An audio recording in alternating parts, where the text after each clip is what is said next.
ॐ नमः शिवाय गुरुवे सच्चिदानन्दमूर्तये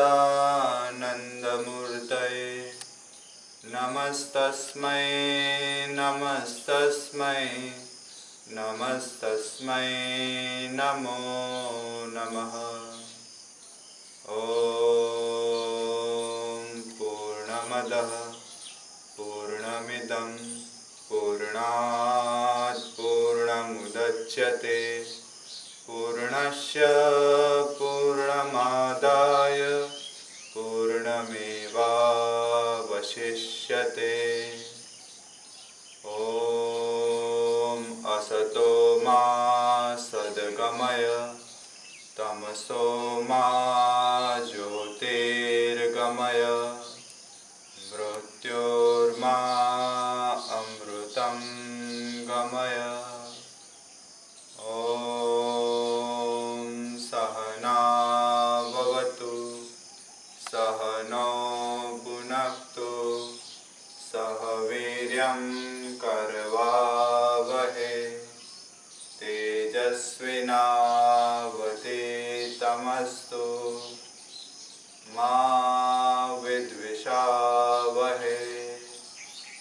ॐ शान्तिः शान्तिः शान्तिः। गुरु ब्रह्मा गुरु विष्णु गुरुदेवो महेश्वर गुरु साक्षात् परब्रह्म तस्मै श्री गुरुवे नमः तस्मै श्री गुरुवे नमः तस्मै श्री गुरुवे नमः। सभी को ओम जय भगवान। कल हमने भस्त्रिका प्राणायाम का अभ्यास किया था एवं अनुलोम विलोम प्राणायाम का पुनरावर्तन किया था। आज हम भस्त्रिका और अनुलोम विलोम प्राणायाम का पुनरावर्तन करेंगे एवं षट कर्म के अंतर्गत कपालभाति सीखेंगे। षट कर्म के बारे में प्राथमिक जानकारी प्राप्त करते हैं। षट कर्म अर्थात 6 कर्म। योग शास्त्रों में शरीर के आंतरिक अवयवों की शुद्धि के लिए 6 प्रकार के शोधन कर्म दर्शाए हैं, जिसे षट क्रिया अथवा शोधन कर्म अथवा शुद्धि क्रिया के नाम से भी जाना जाता है। शरीर में जमे वात पित्त कफ रूपी मल अशुद्धियों की शुद्धि होना आवश्यक होता है। जब तक नाड़ियों में जमे मलों की शुद्धि नहीं होती तब तक प्राण की निर्बाध गति नाड़ियों में नहीं होती।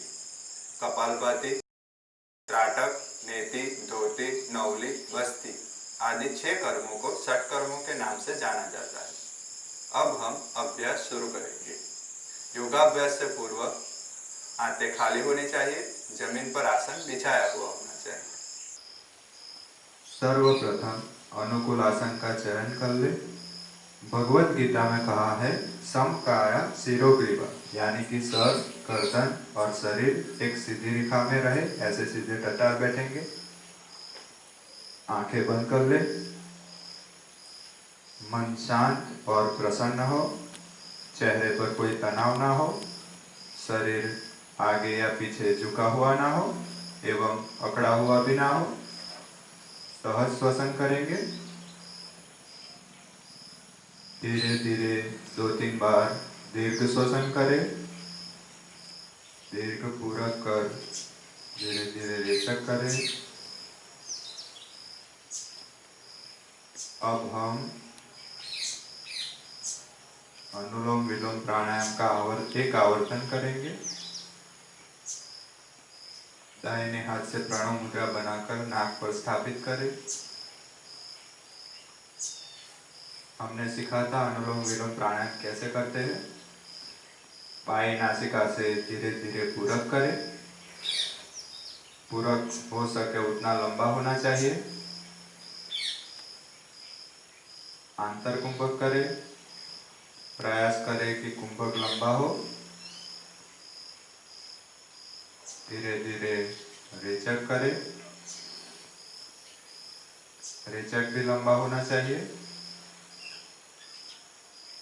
पुनः पूरक करेंगे।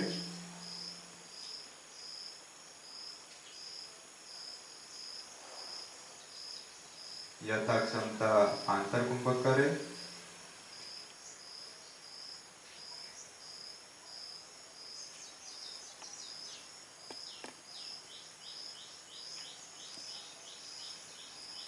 रेचक करें और प्राणायाम का एक आवर्तन पूरा करें।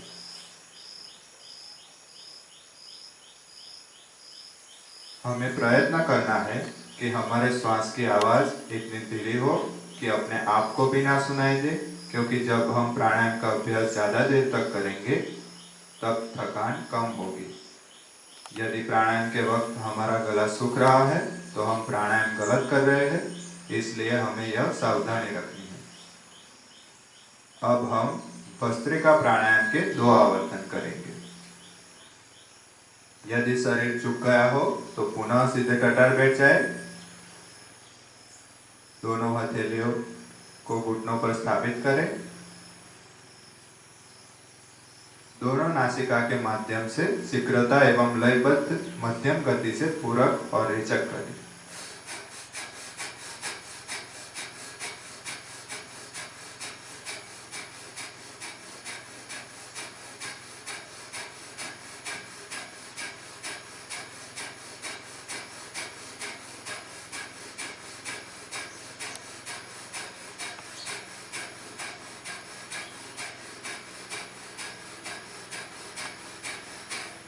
थकान होने तक अभ्यास चालू रखिए।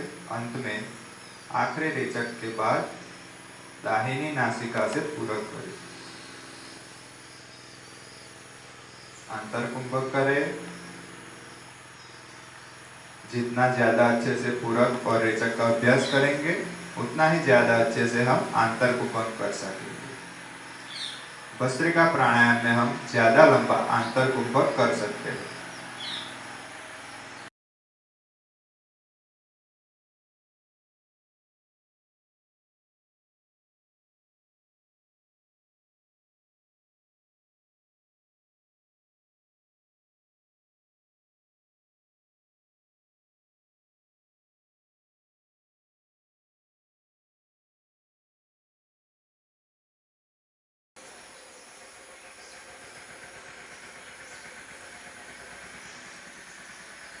बाई नासिका से रेचक कर भस्त्रिका प्राणायाम का आवर्तन पूरा करें।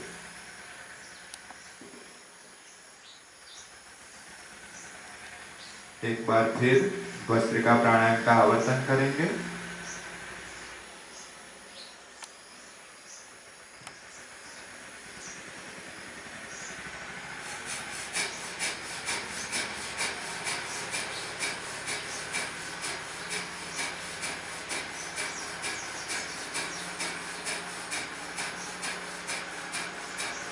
यथा क्षमता पूरक और रेचक का अभ्यास करें।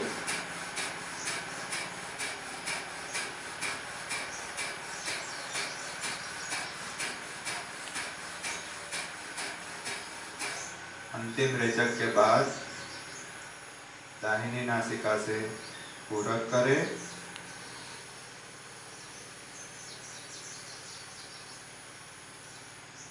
आंतर कुंभक करें।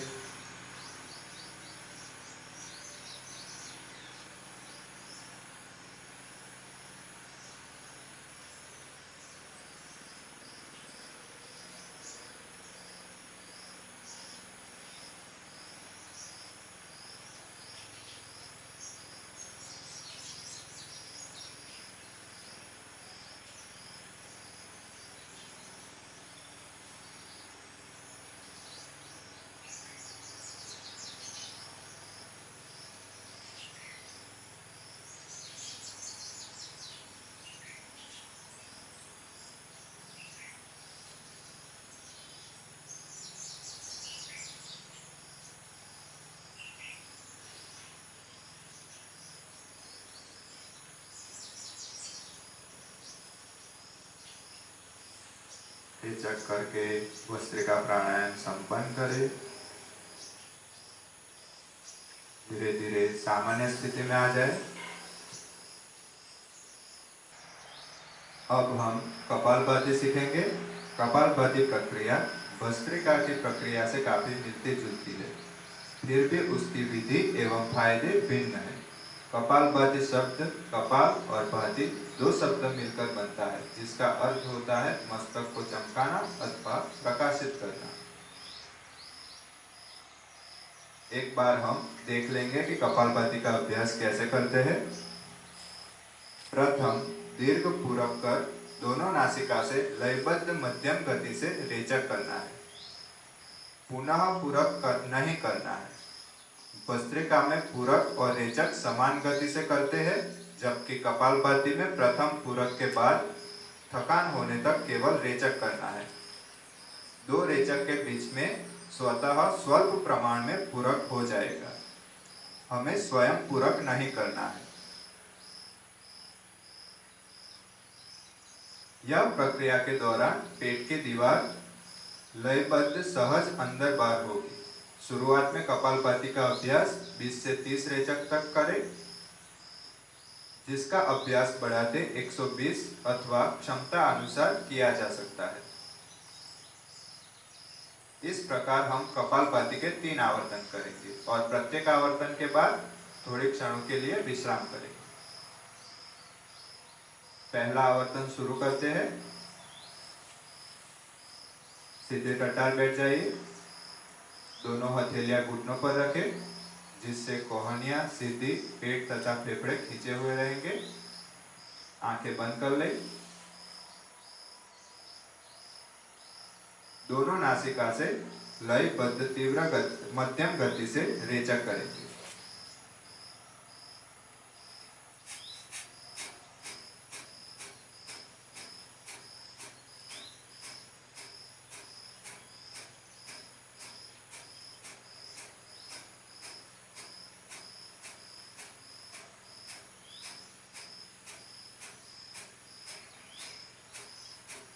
अंतिम रेचक के साथ कपालभाति का पहला आवर्तन पूर्ण कर थोड़ा विश्राम करें।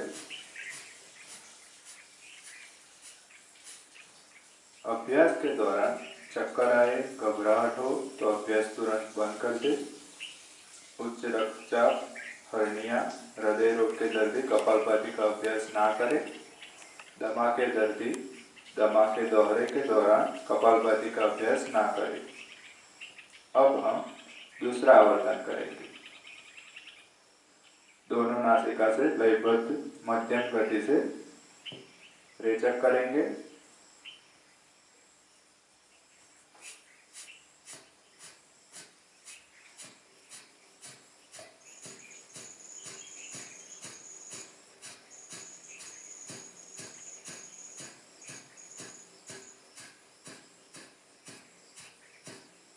थकान होने तक अभ्यास करें।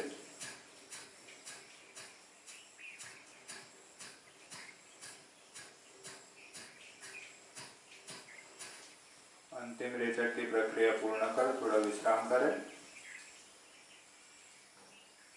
कपालभाति आध्यात्मिक विकास एवं कुंडलिनी जागरण में उपयोगी है। कपालभाति के अभ्यास से पाचन तंत्र के अवयवों को मालिश मिलती है, जठराग्नि प्रदीप्त होती है, पाचन क्षमता बढ़ती है, कब्ज दूर होती है।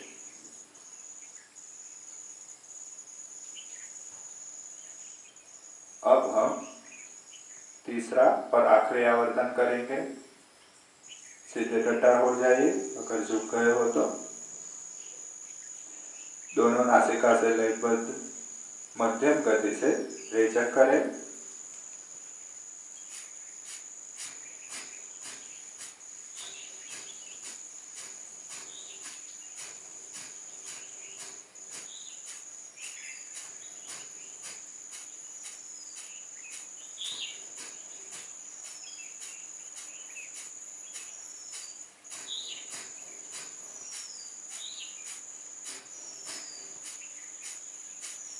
थकान होने तक अभ्यास करें।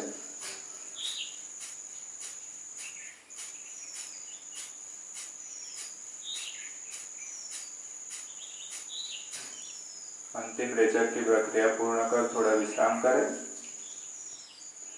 कपालभाति ज्ञान तंत्र के लिए लाभकारी है। शरीर में रहे त्रिदोष का नाश कर चेहरे पर चमक आती है। मानसिक थकान, तनाव, आलस्य दूर होता है। कुंभक करने की क्षमता बढ़ती है। फेफड़ों का विकास होता है। श्वास प्रश्वास के विनिमय का व्याप बढ़ता है। दमा, क्षय, ब्रोंकाइटिस, कफ वृद्धि से पीड़ित व्यक्तियों के लिए कपालभाति लाभदायक है। धीरे धीरे सामान्य स्थिति में आएंगे। दोनों हाथों को एक दूसरे के साथ रगड़ेंगे।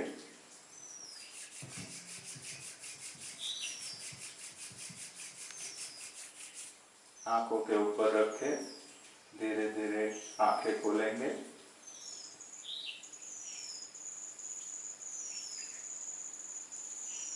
स्वस्थ हो जाइए।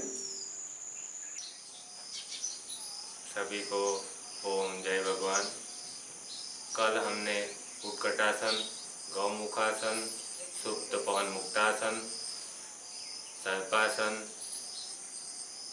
नमस्यासन आदि आसन सीखे। आज हम पहले सीखे हुए आसनों में से कुछ का पुनरावर्तन करेंगे, कुछ नए आसन सीखेंगे। यदि आपको कोई प्राणायाम या आसन जो सिखाया गया है उसमें कुछ समझ नहीं आ रहा है तो स्क्रीन पे दिए हुए नंबरों पे आप वॉइस कॉल या वीडियो कॉल करके अपना प्रश्न पूछ सकते हैं। हम अपना उत्तम प्रयत्न करेंगे कि आपका प्रश्न का निवारण कर सके। अब योगासन से पहले हम सूक्ष्म क्रियाएं करेंगे। सूक्ष्म क्रिया के लिए सीधे खड़े रहें। सबसे पहले गर्दन की सूक्ष्म क्रिया करेंगे। उसके लिए अपने दोनों हाथों को कमर पे स्थापित करें। अब धीरे धीरे गर्दन गोल घुमानी है। पहले आगे की तरफ, फिर दाएं कंधे पे, फिर पीछे, फिर बाएं कंधे पे, फिर आगे। ऐसे 3 बार क्लॉकवाइज और 3 बार एंटी क्लॉकवाइज घुमाएं। प्रयत्न करें कि कान कंधे पे लगे। शरीर को ज़्यादा कष्ट हो ऐसा मत कीजिए, लेकिन प्रयत्न कीजिए कान कंधे पे लगे। 3 बार एंटी क्लॉकवाइज।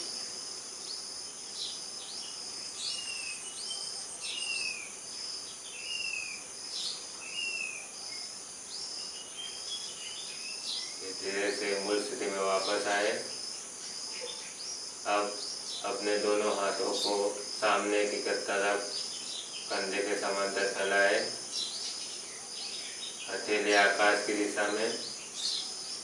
अब उंगलियों को बंद करना है, खोलना है। 3 बार कीजिए। ज़्यादा खींचे मत, खोलना बंद करना। अब कलाइयों को हाथ सीधे ही रखिए। कलाइयों को मोड़ना है 3 बार क्लॉकवाइज, 3 बार एंटी क्लॉकवाइज। मोड़िए, घुमाइए।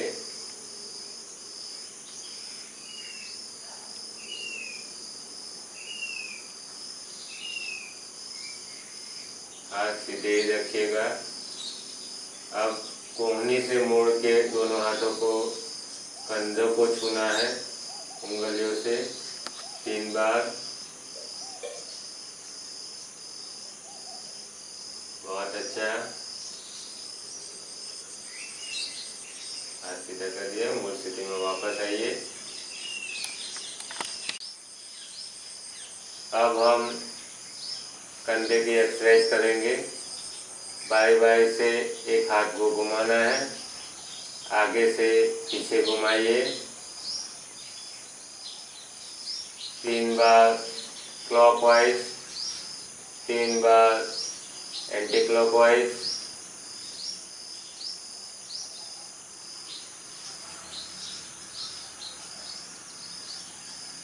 अब दूसरे हाथ से घुमाइए। 3 बार क्लॉकवाइज, 3 बार एंटी क्लॉकवाइज।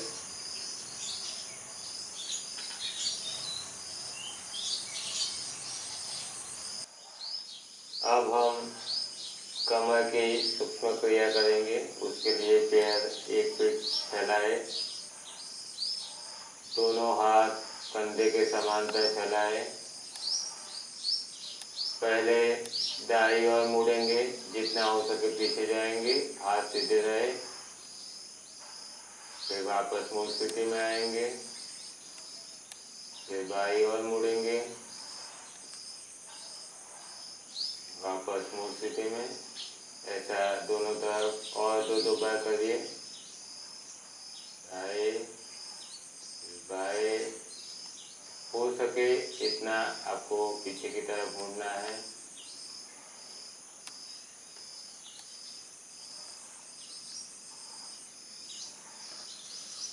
तीन बार हो जाने के बाद मूल स्थिति में वापस आ जाइएगा। अब हम कमर के लिए एक नई सूक्ष्म क्रिया करेंगे। उसके लिए पैर को एक फीट चौड़ा रखें, दोनों हाथों को कमर पे स्थापित करें। अब आपको सिर्फ कमर घुमानी है, बाएं से दाएं और दाएं से बाएं 3 बार, एकदम आराम से। इससे आपकी कमर लचीली बनेगी। 3 बार क्लॉकवाइज, 3 बार एंटी क्लॉकवाइज।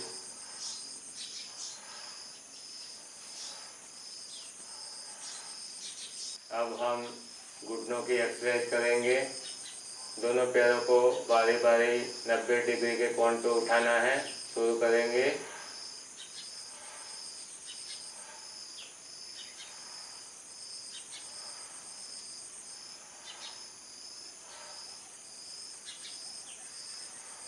इसके बाद अब पंजों के लिए सूक्ष्म क्रिया करेंगे। 6 इंच पैर फैलाए।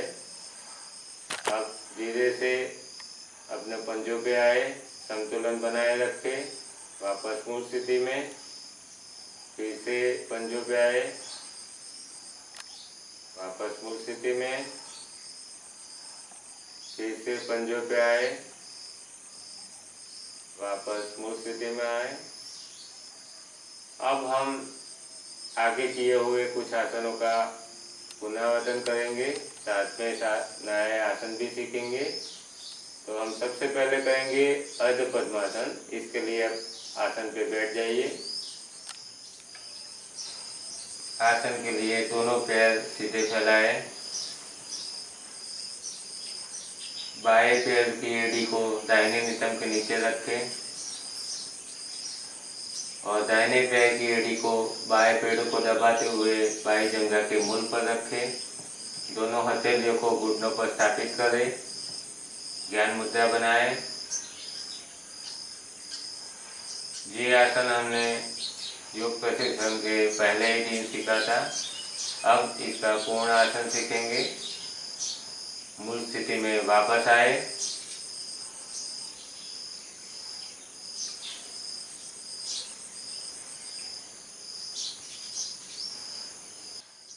अब हम पद्मासन करेंगे। पद्मासन के लिए बाएं पैर को मोड़कर उसका पंजा दाहिनी जंघा के मूल पर रखें। दाएं पैर को मोड़कर उसका पंजा बाएं जंघा के मूल पर रखें। दोनों हाथों से ज्ञान मुद्रा बनाकर घुटनों पे रखें। आंखों को बंद कर यौगिक श्वसन का अभ्यास करें। यह आसन ध्यान मंत्र जप अभ्यास के लिए उपयोगी है। धीरे धीरे मूल स्थिति में वापस आए।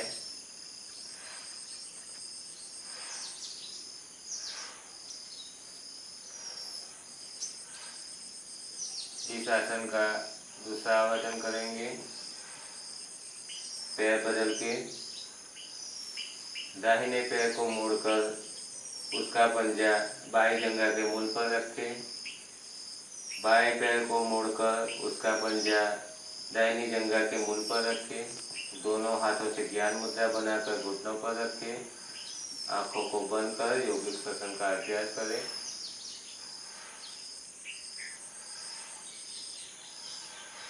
धीरे धीरे मूल स्थिति में वापस आए।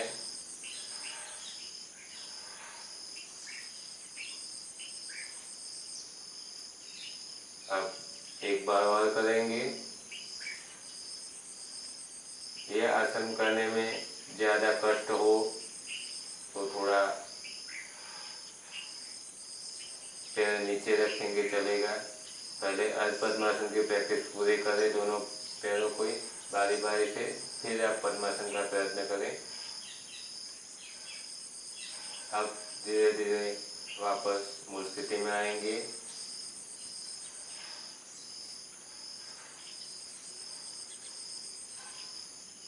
अब हम एक बार उत्तान पादासन का पुनरावर्तन करेंगे। कमर के बल आसन पर सीधे लेटे,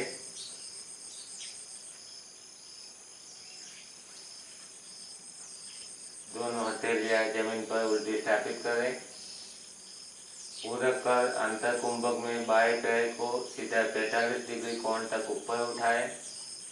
यथा क्षमता कुंभक में रुकने के बाद रेचक करते हुए वापस नीचे आए। हमने ये पहले एक पाद उत्तान पादासन किया था, अब आज नया द्विपाद उत्तान पादासन करेंगे। यही स्थिति में रहे, पैरों को सीधा रखें, हथेलियां जमीन पर उल्टी रखें। पूरक कर आंतर कुंभक में दोनों पैर बिना मोड़े 45 डिग्री के कोण पर ऊपर उठाए। सामान्य श्वसन में यथा क्षमता रुकने का प्रयत्न करें। रेचक कर वापस मूल स्थिति में वापस आए। एक बार फिर से करेंगे। पूरक कर आंतर कुंभक में दोनों पैर बिना मोड़े 45 डिग्री के कोण पर ऊपर उठाए। सामान्य श्वसन में यथा क्षमता रुकने का प्रयत्न करें। रेचक कर वापस मूल स्थिति में आए। अब फिर से एक बार करेंगे। यह आसन एक पाद उत्तान पादासन की पूर्ण अवस्था है। इस आसन से कोष्ठबद्धता नष्ट होती है। नाभि केंद्र को स्वतः अपने स्थान पर स्थापित करता है। मूत्राशय संबंधित तकलीफ में राहत देती है। हर्निया के मरीज यह आसन न करें।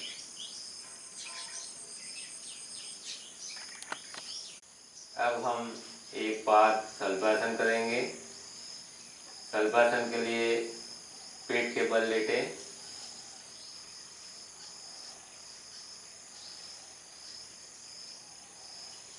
दोनों हथेलियों को आकाश की दिशा में रखें, ठोडी को जमीन पर रखें। पूरक कर आंतर कुंभक में बाएं पैर को जमीन से 45 डिग्री कोण पर सीधा ऊपर उठाए। यथा क्षमता आंतर कुंभक में रुके।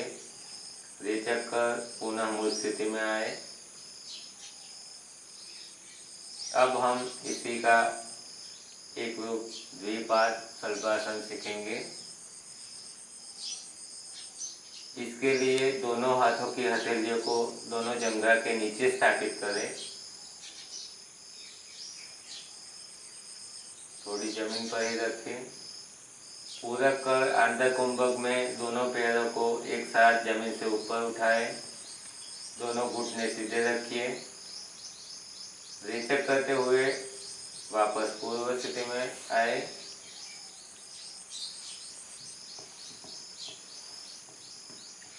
एक बार फिर से करेंगे। पूरक कर आंतर कुंभक में दोनों पैरों को एक साथ जमीन से ऊपर उठाए। हाथ नीचे सीधा रखना है। दोनों घुटने सीधे रखिए। रेचक करते हुए वापस पूर्व स्थिति में आए। अब आप खुद इसका तीसरा आवर्तन कीजिए। इस आसन से मलावरोध, पेट की तकलीफें व गैस संबंधित तकलीफें दूर होती है। कमर सड़न बनती है। अर्थ में आराम मिलता है। ऋतुकाल में होने वाले दर्द में राहत मिलती है। महिलाओं को यह आसन विशेष लाभदायी है। अब हम सुप्त पवन मुक्तासन का पुनरावर्तन करेंगे। उसके लिए पीठ के बल लेट जाए।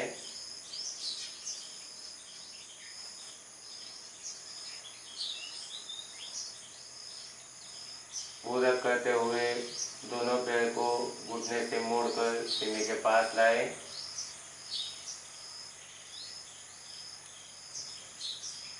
अब कुंभक करते हुए दोनों हाथों को दोनों पैरों पर लपेटते हुए कोहनियाँ पकड़े। रेचक करते हुए मस्तक को उठाकर ठोड़ी को घुटनों पे लगाए। पूरक कर मूल स्थिति में वापस आए।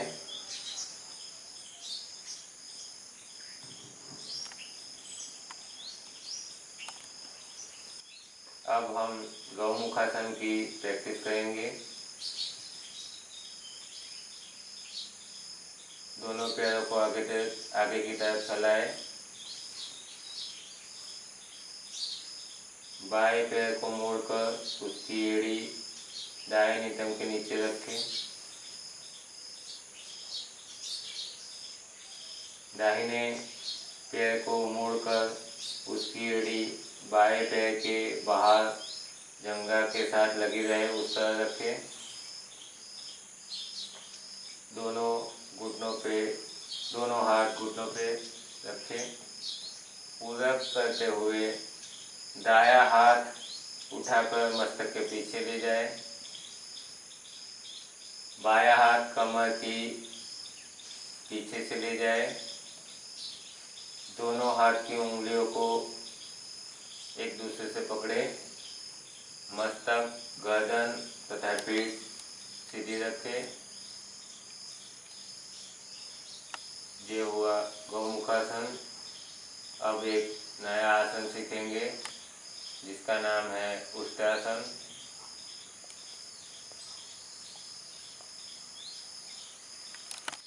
उष्ट्रासन करने के लिए आसन पर घुटनों के बल बैठे।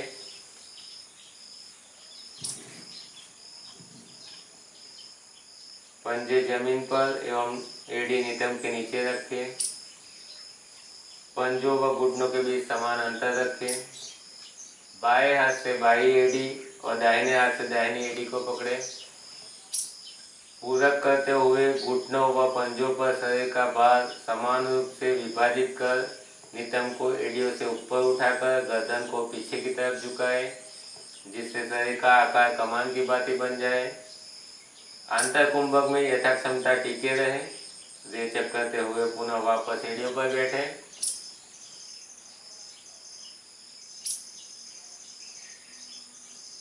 यही आसन एक बार फिर से करेंगे। बाएं हाथ से बाईं एड़ी तथा दाहिने हाथ से दाहिनी एड़ी को पकड़े।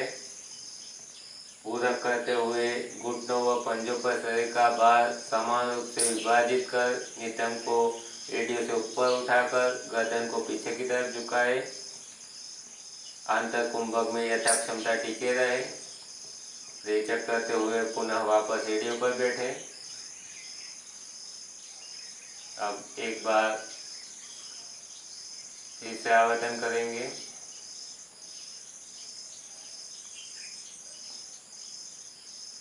इस आसन से घुटने व टखनों के जोड़ मजबूत बनते हैं। कंधे व वक्ष के स्नायुओं का विकास होता है। कमर लचीली बनती है। मलावरोध दूर होता है। उदर स्नायु मजबूत बनते हैं। वायु विकार दूर होता है। सर्वाइकल में फायदेमंद है। अब आसन पे बैठ जाइए।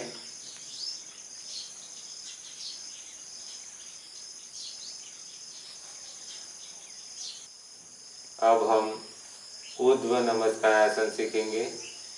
उसके लिए आसन पे सीधे खड़े रहे। एड़ियों को मिलाते हुए पंजों के बीच 45 डिग्री का कोण बनाएं। पूरक करते हुए दोनों हाथों को कंधे की तरफ से ऊपर आकाश की ओर उठाते हुए नमस्कार मुद्रा रखें। कोहनियाँ सीधी एवं दोनों भुजाएं कान से लगी रहे। मस्तक सीधा व नजर सामने की ओर रखें। आंतर कुंभक में शरीर को ऊपर की तरफ तने। रेचक करते हुए पुनः वापस आए।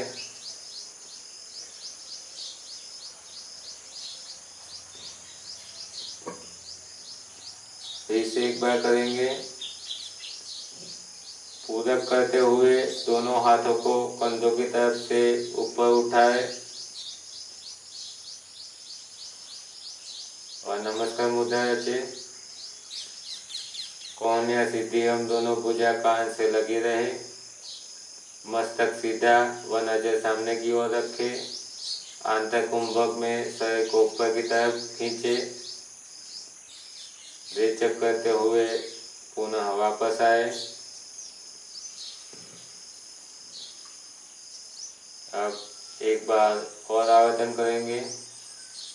इस आसन से आलस्य दूर होता है, शरीर के प्रत्येक स्नायु सशक्त बनते हैं, शारीरिक संतुलन बना रहता है। ताड़ासन से प्राप्त सभी लाभ इस आसन के अभ्यास द्वारा प्राप्त किए जा सकते हैं। मूल स्थिति में वापस आए।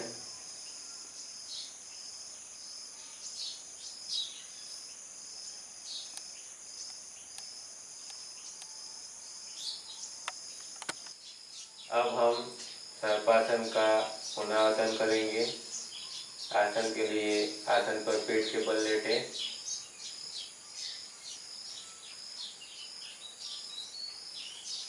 दोनों पंजों को करीबन आधे फुट की दूरी पर रखें। दोनों हाथों को कमर के पीछे ले जाए। बाएं हाथ से दाहिनी कलाई को पकड़े। यह स्थिति में पूरक कर अंतर कुंभक में हाथों को पीछे की तरफ खींचे, जिससे मस्तक, कंधा, वक्ष का अग्र भाग जमीन से ऊपर उठेगा। यथा क्षमता रुकने के बाद रेचक करते हुए वापस मूल स्थिति में आए।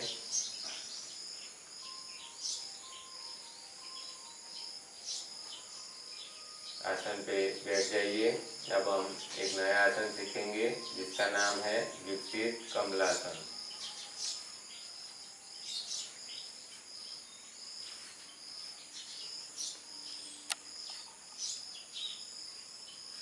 आसन पर बैठकर दोनों पैर के पंजे नीचे रखें।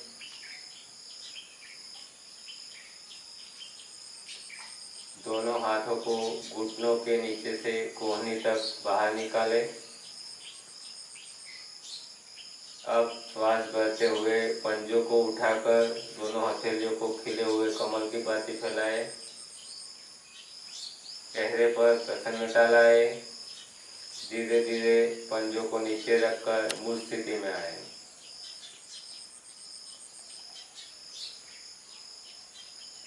एक बार फिर से यही आसन करेंगे।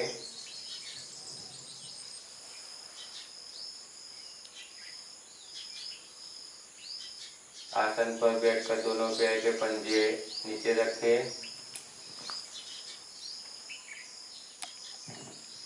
दोनों हाथों को घुटनों के नीचे से कोहनी तक बाहर निकालें। अब श्वास भरते हुए पंजों को उठाकर दोनों हथेलियों को खिले हुए कमल की भांति फैलाएं। चेहरे पर प्रसन्नता लाए। धीरे धीरे पंजों को नीचे रखकर मूल स्थिति में वापस आए। फिर से एक बार आसन करेंगे। इस आसन से मन प्रफुल्लित हो जाता है, नकारात्मकता दूर होती है। मूल स्थिति में वापस आए। आज हमने कुछ पुराने आसनों का अभ्यास किया, कुछ नए आसन सीखे। कल सुबह 6:30 बजे फिर से मिलेंगे। पुराने सीखे हुए आसनों का पुनरावर्तन करेंगे और कुछ नए आसन सीखेंगे। ओम जय भगवान। सभी को ओम जय भगवान। कल हमने हमारी 5 उंगलियों से पंच तत्वों के संबंध के बारे में समझा था तथा ज्ञान मुद्रा का अभ्यास किया था। आज एक बार पुनः उसे याद कर लेते हैं।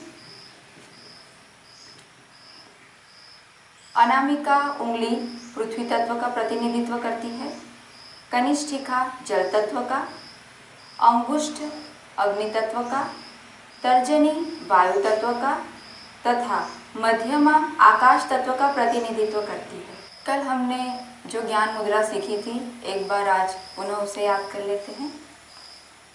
ज्ञान मुद्रा करने के लिए सर्वप्रथम तर्जनी एवं अंगुष्ठ के अंतिम भाग को इस प्रकार हल्के से स्पर्श करेंगे और तीनों उंगलियों को आपस में जुड़ी हुई एवं सीधी रखेंगे। इस प्रकार हथेलियां तनाव रहित और सीधी रहे।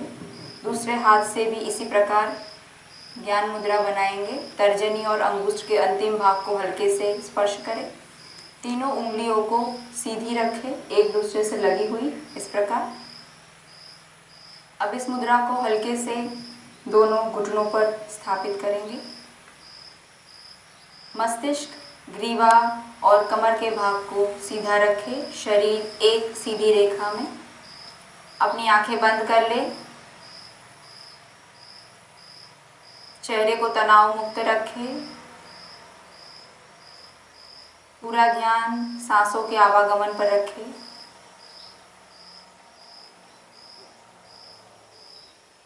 एक बार ज्ञान मुद्रा के लाभ को पुनः याद कर लेते हैं। ज्ञान मुद्रा हमारी स्मृति शक्ति को बढ़ाता है, शरीर के अंतःस्रावों को संतुलित करता है। जिन्हें अनिद्रा की बीमारी है उसके लिए ज्ञान मुद्रा उपयोगी है। धीरे से आंखें खोले, ज्ञान मुद्रा खोले, सामान्य स्थिति में आए। ये हुआ ज्ञान मुद्रा का अभ्यास। आप इसे किसी भी ध्यान के आसन में कर सकते हैं, जैसे कि अर्ध पद्मासन, पद्मासन, सुखासन इत्यादि। आज हम एक और नई मुद्रा का अभ्यास करेंगे। मुद्रा का नाम है वायु मुद्रा। नाम से ही जाना जा सकता है कि ये वायु तत्व से संबंधित मुद्रा है। हमारे शरीर में रहे वायु तत्व को यह संतुलित करता है। आइए देखते हैं वायु मुद्रा किस प्रकार करनी है। वायु मुद्रा को करने के लिए सर्वप्रथम तर्जनी उंगली, जो कि वायु तत्व का प्रतिनिधित्व करती है, उसे अंगुष्ठ के मूल भाग में लगाएंगे। इस प्रकार अंगुष्ठ के मूल में लगाए। अंगुष्ठ को तर्जनी उंगली के ऊपर इस प्रकार हल्के से दबाए और बाकी की 3 उंगलियां सीधी रखें। आप देख सकते हैं इस प्रकार। उसी प्रकार दूसरे हाथ से भी बनाएं। तर्जनी उंगली के मूल लगाए इस प्रकार अंगूठे के मूल में और तीनों उंगलियां सीधी। अब धीरे से वायु मुद्रा को दोनों घुटनों पर रखेंगे। शरीर सीधा रखेंगे। पुनः आंखें बंद कर ले। ध्यान रहे कि जब आप वायु मुद्रा करते हो तो तर्जनी उंगली का छोर अंगूठे के मूल में हल्का सा दबाव करे, इस प्रकार रखें। शरीर एक सीधी रेखा में रखें। शरीर तनाव मुक्त रखें। पूरा ध्यान सांसों की गति पर स्थिर करें। शरीर का हलन चलन नहीं करना है, स्थिर रखें।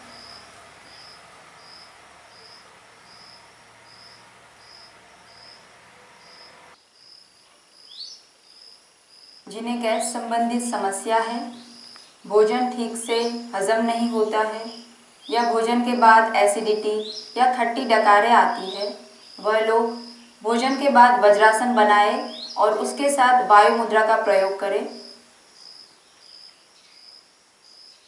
जिन्हें शरीर में हल्की सी सूजन रहती है या शरीर के किसी जोड़ में समस्या है, तो उनके लिए भी वायु मुद्रा बहुत लाभप्रद है।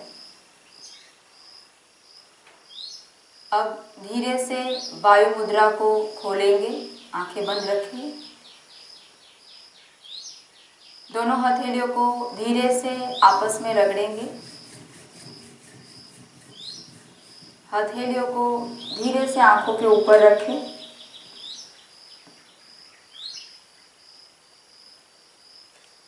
धीरे धीरे आंखें खोलें और सामान्य स्थिति में बैठ जाए। आज हमने ज्ञान मुद्रा का पुनरावर्तन किया तथा नई मुद्रा वायु मुद्रा का अभ्यास किया। आप इसका अनुकूलता अनुसार घर पर 5 मिनट से लेकर 45 मिनट तक अभ्यास करें। कल हम पुनः योग प्रशिक्षण की क्लास में प्रातः 6:30 बजे नया योगाभ्यास सीखेंगे। अब सर्व मंगल के लिए प्रार्थना करते हैं। आंखें बंद कर ले, भगवान को याद करें।